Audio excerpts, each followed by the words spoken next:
हाँ बच्चों, good morning. मैं धीरेन्द्र तिवारी आपको बायोलॉजी के संबंध में अपनी क्लास दे रहा हूँ।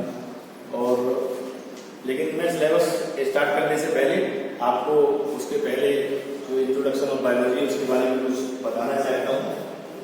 बायोलॉजी, जिसको हम सामान्य भाषा में जीव विज्ञान कहते हैं, ये सजीवों का अध्ययन है। इसके अंतर्गत हम प्रकृति में पाए जाने वाले विभिन्न प्रकार के छोटे बड़े जलीय, स्थलीय और वायुवीय विभिन्न प्रकार के जीवधारियों का अध्ययन करते हैं। बायोलॉजी सजीवों का अध्ययन है, जिसके अंतर्गत केवल सजीवों का अध्ययन किया जाता है। एक्चुअल में बायोलॉजी जो है दो शब्दों से मिलकर बना होता है, बायोस और लोगस। बायोस का मतलब होता है लिविंग और लोगस का मतलब होता है स्टडी। ये आपके जितने भी शब्द हैं, ये कोई भी अंग्रेजी के शब्द नहीं, सब लैटिन भाषा के शब्द हैं, जिसे हम सामान्य भाषा ग्रीक भाषा भी कहते हैं। इसका जब हम अंग्रेजी में रूपांतरण करते हैं, अंग्रेजी में इसको एक्सप्लेन करते हैं, तो बायोस का मतलब होता है लिविंग, और लिविंग को हम हिंदी में कहते हैं सजीव। और लोगस, जिसका अर्थ होता है स्टडी अर्थात अध्ययन, जिसको हम सामान्यतः कह सकते हैं स्टडी ऑफ लिविंग अर्थात सजीवों का अध्ययन।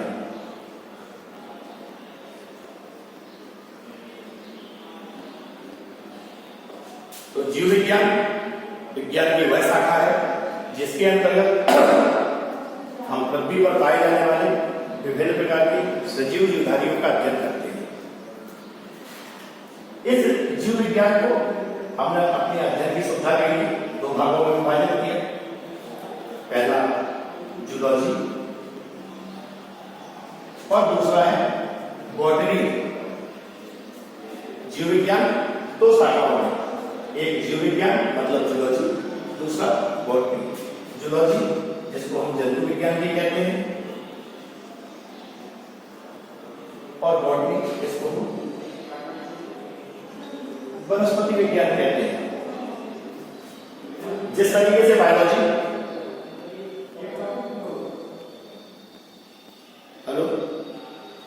जिस तरीके से बायोलॉजी दो शब्दों से मिलकर बना है, बायोस और लोगस, इसी तरीके से जूलॉजी एक लैटिन भाषा का शब्द है, ये भी दो शब्दों से मिलकर बना है। एक कहलाता है जून और दूसरा कहलाता है लोगस। जून का अर्थ होता है एनिमल्स और लोगस मतलब, तो जूलॉजी दो शब्दों से जून और लोगस। जून अर्थात एनिमल्स, जिसको हम सामान्य भाषा में कहते हैं जंतु, और स्टडी, जिसको सामान्य भाषा में कहते हैं अध्ययन। अर्थात हम इसको डिफाइन करेंगे कि zoology is the study of animals. Zoology किसका अध्ययन है? जंतुओं का अध्ययन है। इसको हम लिख सकते हैं स्टडी ऑफ एनिमल्स अर्थात जंतुओं का अध्ययन। तो जंतु विज्ञान की परिभाषा बनाएंगे कि जंतु विज्ञान जीव विज्ञान की वह शाखा है जिसके अंतर्गत हम केवल और केवल प्रकृति में पाए जाने वाले जंतुओं का अध्ययन करते हैं, चाहे वो जंतु जल में रहते हो, स्थल में रहते हो या वायु में रहते हो। इसी प्रकार से हम बॉटनी के बारे में इसको डिफाइन करेंगे। बॉटनी भी दो शब्दों से मिलकर बना होता है, एक कहलाता है बॉटेन और दूसरा कहलाता है logy. Botany, botane plus logy. Botane का तात्पर्य होता है हर्ब और लॉजी का तात्पर्य होता है स्टडी। हर्ब, जिसको कहते हैं प्लांट्स,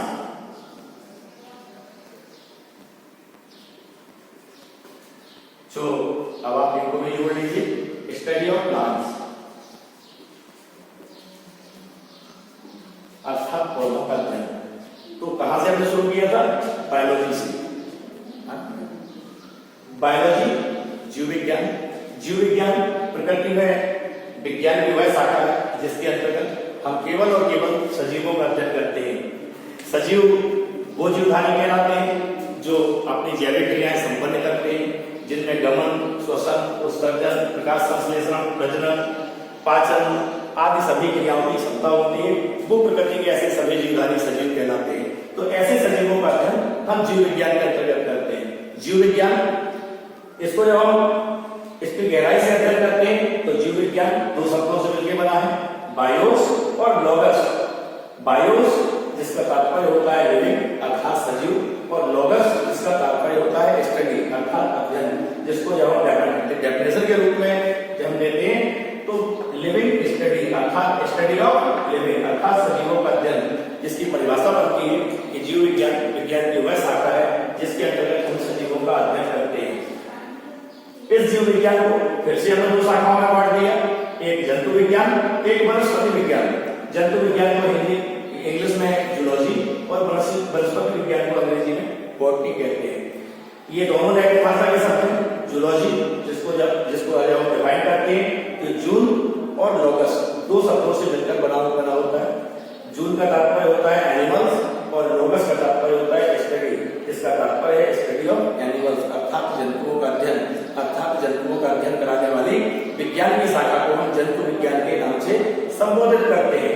इसी प्रकार बॉटनी के लिए दिया गया है, बॉटनी दो शब्दों से मिलकर बना होता है, बॉटेन और लोगस। बॉटेन का मतलब होता है हर्ब या प्लांट अर्थात पौधे, और लोगस लॉजी का मतलब होता है स्टडी, इसको डिफाइन करेंगे स्टडी ऑफ प्लांट्स अर्थात पौधों का अध्ययन। तो जीव विज्ञान की वह शाखा जो पौधों का अध्ययन कराती है वनस्पति विज्ञान कहलाती है, जो जंतुओं का अध्ययन कराती है वो जंतु विज्ञान कहलाती है, और जो दोनों का अध्ययन कराती है वो जीव विज्ञान कहलाती है। क्योंकि इस प्रकृति में केवल दो ही सजीव हैं, एक जंतु और दूसरा पौधे। अब इसके बाद मूल चीज आती है कि आखिर इन तीनों शब्दों का निर्माण किया तो किसने किया, खोजा तो किसने खोजा, कौन इनके जन्मदाता है, कौन इनके पिता हैं। तो आइए सबसे पहले हम बायोलॉजी को लिए आते हैं। बायोलॉजी अर्थात सजीवों का अध्ययन, जिसको सबसे पहले नाम दिया अरस्तु ने।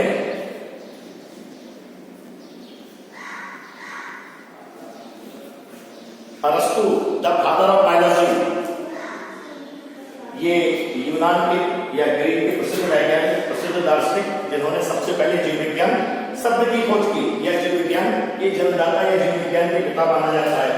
लेकिन इसको जीव विज्ञान नाम ही क्यों दिया और किसी नाम से क्यों नहीं संबोधित किया, और अगर दिया तो किसने दिया, इस संबंध में विचारधारा ये है कि अरस्तु को जन्मदाता माना जाता है, किंतु इसको बायोलॉजी नाम जो दिया उसके दो अलग अलग वैज्ञानिक हैं, एक लेमार्क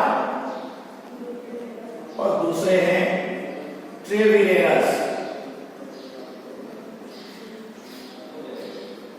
तो जन्मदाता बायोलॉजी के जो फादर हैं उनको कहलाते हैं अरस्तु, फादर ऑफ बायोलॉजी अरस्तु कहलाते हैं। लेकिन बायोलॉजी जो शब्द दिया वो लेमार्क और ट्रेविरेनस नामक दो वैज्ञानिकों ने दिया। तो इसके लिए दो अलग अलग क्वेश्चन बनते हैं। पहला क्वेश्चन आता है कि फादर ऑफ बायोलॉजी कौन है, तो उसके आंसर आते हैं आपके अरस्तु। दूसरा क्वेश्चन आता है कि गिवन द टर्म बायोलॉजी, कि ऐसे कौन से वैज्ञानिक हैं जिन्होंने जीव विज्ञान शब्द दिया, तो the term biology is given by Lamarck and Treviranus. दो वैज्ञानिक लेमार्क और ट्रेविरेनस, इन्होंने जीव विज्ञान शब्द की खोज की। अब इसके बाद आता है कि आखिर जंतु विज्ञान और वनस्पति विज्ञान इन दोनों को किसने खोजा, तो जंतु विज्ञान जिसको हमने जूलॉजी नाम दिया, इसके फादर आपके अरस्तु हैं। Aristotle is the father of zoology and Aristotle is the father of biology. Biology के भी पिता यही है और जंतु विज्ञान जूलॉजी के फादर भी अरस्तु है। किंतु जो ये बॉटनी है इसके जो फादर है वो है थियोफ्रास्टस। जूलॉजी के फादर अरस्तु, लेकिन बॉटनी के फादर थियोफ्रास्टस है। तो इस तरीके से ये आपका इंट्रोडक्शन ऑफ बायोलॉजी है। चूंकि ये सारी चीजें आप पिछली क्लासों में पढ़ चुके होंगे, लेकिन चूंकि नया सिलेबस स्टार्ट करने से पहले हमारी जिम्मेदारी बनती है कि आप उसके पहले के सिलेबस के बारे में भी, आपको जिस विषय के बारे में आप पढ़ रहे हैं उस विषय के बारे में भी आपको पर्याप्त जानकारी देना चाहिए। इसलिए हमने आपको इंट्रोडक्शन से शुरू किया हुआ है कि जीव विज्ञान आखिर है क्या। जीव विज्ञान सजीवों का विज्ञान है, जिसके अंतर्गत हम सजीवों का अध्ययन करते हैं। पृथ्वी पर चाहे वो जल हो, स्थल हो, वायु हो, जहां जहां पर भी जीवन है, वहां पर जहां जहां पर जंतु पाए जाते हैं, सजीव पाए जाते हैं, उन सभी हम बायोलॉजी के अंतर्गत लगते हैं। हाँ तो बच्चों, पिछली क्लास में हमने आपको बताया था कि किस तरीके से इंट्रोडक्शन ऑफ बायोलॉजी हुआ। अब हम अपने मूल उद्देश्य अर्थात सिलेबस पे आते हैं। इंटरमीडिएट का सिलेबस कहाँ से स्टार्ट होता है और उसमें क्या क्या दिया गया है। तो सबसे पहला चैप्टर जो है तो आपके इंटरमीडिएट के सिलेबस का पहला चैप्टर जेनेटिक्स, जिसको हम दूसरी भाषा में आनुवांशिकता कहते हैं। जेनेटिक्स आप अपने घरों में भी देखते हैं, आप देखते हैं कि कोई अपने दादा से मिलता है, कोई अपने नाना से मिलता है, कोई अपने माता पिता से मिलता है। तो आखिर ये मैचिंग कहां से होती है? क्या है जेनेटिक्स, क्या है आनुवांशिकता? तो इसका सीधा सीधा एक लॉजिक है कि ऐसे सभी लक्षण हमारे अंदर पाए जाने वाले, जीवधारियों के अंतर्गत पाए जाने वाले ऐसे सभी लक्षण जो उन्हें उनके माता पिता से, उनके पूर्वजों से प्राप्त होते हैं, वो सारे लक्षण जेनेटिक्स के अंतर्गत पढ़े जाते हैं। तो आनुवांशिकता जीव विज्ञान की वह शाखा है जिसके अंतर्गत हम माता पिता के लक्षणों की वंशागति का अध्ययन करते हैं, अर्थात वंशागति का अध्ययन करते हैं, अर्थात वंश की गति का अध्ययन करते हैं, अर्थात उन लक्षणों का अध्ययन करते हैं जो पीढ़ी दर पीढ़ी, पीढ़ी दर पीढ़ी, पीढ़ी दर पीढ़ी अगली पीढ़ियों में जाते हैं और हम आप में प्रकट होते हैं। तो उसी का अध्ययन आपका आनुवांशिकता कहलाता है, जिसको हम हेरिडिटी भी कहते हैं। तो हेरिडिटी क्या है, क्या कहलाती है आनुवांशिकता? तो आनुवांशिकता जीव विज्ञान की वह शाखा है जिसके अंतर्गत हम लक्षणों की वंशागति का अध्ययन करते हैं। कौन से लक्षण? आखिर वो लक्षण कहलाते क्या हैं? तो ऐसे लक्षण जो हमको पीढ़ी दर पीढ़ी मिलते हैं, अपने माता पिता से मिलते हैं, अपने पेरेंट्स से मिलते हैं, अपने पूर्वजों से मिलते हैं, ऐसे लक्षणों को हम आनुवांशिक लक्षण कहते हैं। और इन्हीं लक्षणों का पेरेंट से उनकी संतानों में, उनके बच्चों में, उनकी पीढ़ियों में आगे बढ़ना, आगे जाना, उसको वंशागति या जेनेटिक्स के नाम से संबोधित करते हैं। अब इसके बाद आपका टॉपिक आता है कि आखिर ये जेनेटिक्स शब्द कहां से आया, क्या कहलाता है जेनेटिक्स, क्या कहलाती है वंशागति, वंशागति कैसे होती है, कौन इसके कारक है, कौन इसके जिम्मेदार है, किसने वंशागति सबसे पहले आपकी पृथ्वी पर खोजी, या हम आपको जेनेटिक्स के बारे में प्रथम अध्ययन किसने दिया? तो आप इस चीज के बारे में जान लीजिए कि हम आपको सबसे पहले जेनेटिक्स से रूबरू कराया आपके सर ग्रेगर जॉन मेंडल,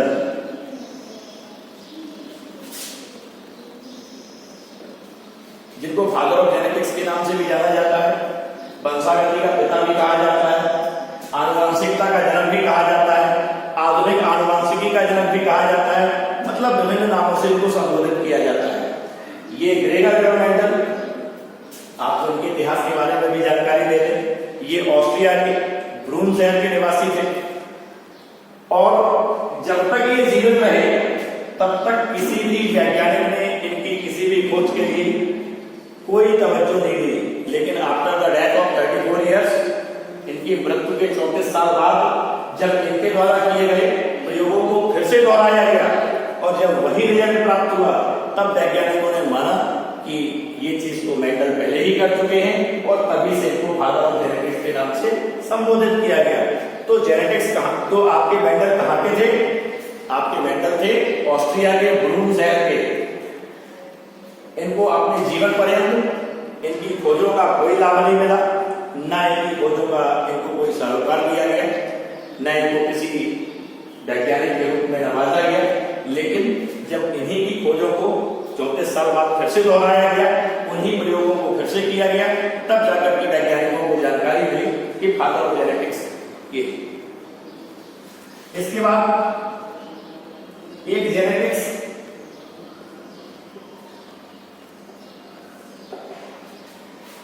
को कैसे हम परिभाषित करेंगे, क्या है जेनेटिक्स? तो जेनेटिक्स, जिसको दूसरी भाषा में कहते हैं आनुवांशिकी। देखिए, आनुवांशिकता और आनुवांशिकी में बहुत बड़ा अंतर है। आनुवांशिकता एक क्रिया है जो एक पीढ़ी से दूसरी पीढ़ी में जा रही है। ऐसे लक्षण जो माता पिता से संतानों में जा रहे हैं वो कहलाती है आनुवांशिकता।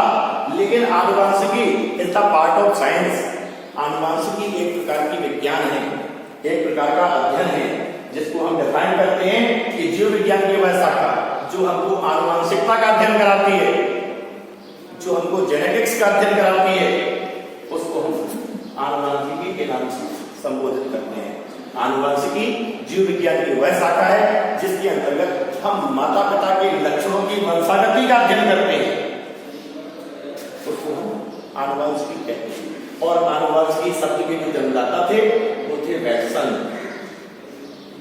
आनुवंशिकता के जन्मदाता तो आपके मेंडल है, लेकिन आनुवंशिकी शब्द जो दिया वो वैटसन। अब इसके बाद प्रश्न आता है कि मेंडल जो अपने प्रयोग किए किस पर किए, कैसे किए और किस तरीके से किए। तो मेंडल का जो प्रायोगिक पौधा था, मेंडल का एक्सपेरिमेंटल प्लांट,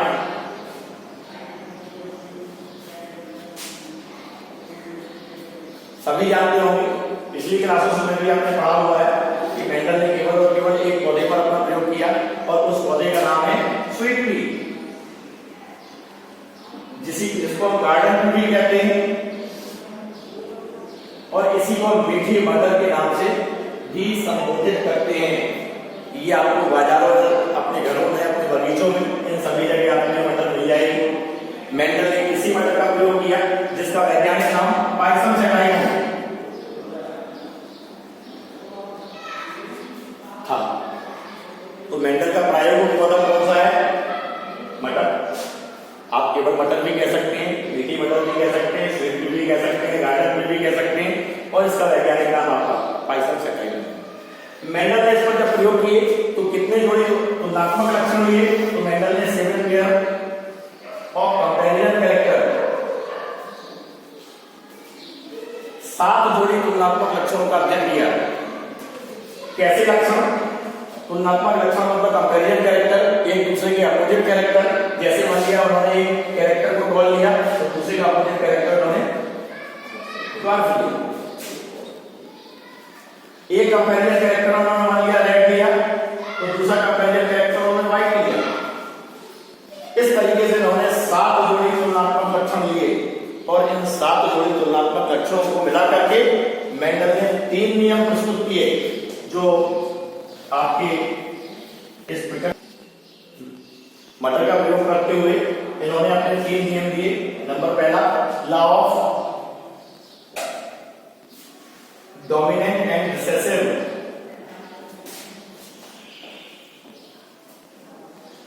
नंबर दूसरा, लॉ ऑफ सीग्रीगेशन और तीसरा रूल है लॉ ऑफ इंडिपेंडेंट असॉर्टमेंट। ये मेंडल के 3 नियम है। पहला है law of dominant and recessive. Dominant का मतलब होता है प्रभावी और रिसेसिव का मतलब होता है अप्रभावी। तो पहला नियम बनता है प्रभावी अप्रभावी का नियम या प्रबलता अप्रबलता का नियम। दूसरा कहलाता है लॉ ऑफ सेग्रीगेशन। सेग्रीगेशन का अर्थ होता है पृथक्करण मतलब बंटवारे का नियम अर्थात पृथक्करण का नियम। और तीसरा नियम इसका बनता है law of independent assortment. Independent का मतलब होता है स्वतंत्र और असॉर्टमेंट का मतलब होता है अपव्यूहन। तो तीसरा नियम बनता है स्वतंत्र अपव्यूहन का नियम। तो मेंडल ने 3 नियम दिए। पहला प्रभाविता अप्रभाविता का नियम, law of dominant and recessive. दूसरा नियम लॉ ऑफ सेग्रीगेशन अर्थात पृथक्करण का नियम और तीसरा है लॉ ऑफ इंडिपेंडेंट असॉर्टमेंट अर्थात स्वतंत्र अपव्यूहन का नियम। तो मेंडल ने ये 3 नियम प्रस्तुत किए। ये तीनों नियम मटर के पौधे पर दिए गए और मटर के पौधे पर इन्होंने इसका प्रभावी चित्रण भी किया है। हाँ, तो मेंडल ने 3 नियम दिए थे। पहला प्रभावी अप्रभावी का नियम, दूसरा पृथक्करण का नियम और तीसरा है स्वतंत्र अपव्यूहन का नियम। आइए सबसे पहले हम मेंडल के पहले नियम पर आते हैं। पहला नियम है law of dominant and recessive. सीधा सीधा नियम है कि जब 2 लोगों को आप मैदान में लड़वाते हैं तो जो ताकतवर होता है वो जीतता है और जो कमजोर होता है वो हारता है। तो जो ताकतवर है उसको उन्होंने प्रभावी माना और जो कमजोर है उसको उन्होंने अप्रभावी माना। तो ताकतवर जितने भी थे इसको उन्होंने कैपिटल टी और इसको उन्होंने स्मॉल टी ये इन्होंने अपने संकेत अक्षर का प्रयोग किया हुआ है। मान लिया ये कह रहे हैं कि हमने लंबे और बौने 2 पौधों को चुना। दोनों के इसमें प्रभावी जीन है, इसमें आप कह सकते हो प्रबल जीन और इसमें है दुर्बल जीन। 2 प्रकार के जीन लिए, एक प्रभावी प्रभावी जीन और एक अप्रभावी जीन, उनके बीच में इन्होंने क्रॉस कराया। क्योंकि अगर इनको अगले पीढ़ी के लक्षण प्राप्त करने हैं तो उसके लिए स्वाभाविक है इनको प्रजनन कराना पड़ेगा, तो उन्होंने दो अलग अलग लक्षणों के बीच में क्रॉस कराया। कैपिटल टी को प्रभावी जीन माना, स्मॉल टी को अप्रभावी जीन माना, और इन्होंने लंबाई के लक्षण को लेकर के क्रॉस किया। तो इसको इन्होंने इस तरीके से किया, कैपिटल टी, इसको इस तरीके से स्मॉल टी। ये जो जिनके बीच में क्रॉस कराया गया था ये कहलाती है पी, और पी का मतलब होता है पैरेंटल जनरेशन, अर्थात जनक पीढ़ी। जिनके बीच में क्रॉस कराया जाता है, जो सबसे पहले पार्टिसिपेट करते हैं, जिनकी हमको संतानें प्राप्त करनी होती है, वो पीढ़ी जनक पीढ़ी के नाम से जानी जाती है। और मेंडल ने अपने प्रयोगों में ऐसी पीढ़ी के लिए एक संकेत अक्षर का प्रयोग किया जिसका नाम दिया पी जनरेशन या पैतृक पीढ़ी या जनक पीढ़ी। इनके बीच में उन्होंने क्रॉस कराया, इसके जीन को अलग अलग किया, इसके कैपिटल टी, इसके स्मॉल टी, इनके बीच में क्रॉस हुआ, कैपिटल टी स्मॉल टी, और ये कैपिटल टी स्मॉल टी। अब ये मान लीजिए this is the parental generation, अगर ये पैरेंटल है इनसे उत्पन्न संतानें ये क्या कहलाएंगी? ये कहलाएंगी F1, मतलब प्रथम संतानीय पीढ़ी। ये माता पिता के बीच में जब प्रजनन कराया गया तो पहली पीढ़ी की संतानें प्राप्त हुई वो आपकी है। अब आप इसमें देखिए कि चूंकि मेंडल का पहला नियम कहता है प्रभावी अप्रभावी का नियम, जो ताकतवर होता है, जो प्रबल जीन होता है वो पहले प्रकट होता है। यहां पर कैपिटल टी